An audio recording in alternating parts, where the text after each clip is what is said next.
بعض لوگ نماز کیوں نہیں پڑھتے؟ مائی ڈیئر، بڑا امپورٹنٹ پوائنٹ میسج ہے، ذرا غور فرمائیے گا۔ ایک دوست نے اپنی نماز پڑھنے کی وجہ بیان کی۔ اس نے کہا بہت آسانی سے میں نمازی بن گیا۔ کیسے نمازی بن گیا؟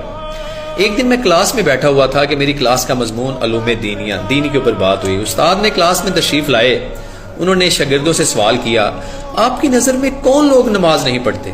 ایک نے بڑی معصومیت سے جواب دیا، جو لوگ مر گئے ہیں وہ نماز نہیں پڑھتے۔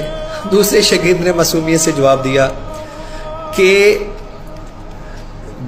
جن کو نماز نہیں آتی وہ نماز نہیں پڑھتے۔ تیسرے بچے نے اپنی جگہ سے کھڑا ہو کر نہایت معقول جواب دیا، جو لوگ مسلمان نہیں ہیں سر وہ نماز نہیں پڑھتے۔ اسی طرح ایک اور بچے نے جواب دیا، جو لوگ کافر ہیں وہ نماز نہیں پڑھتے۔ سنیے گا مائی ڈیئر، اس ترتیب سے 5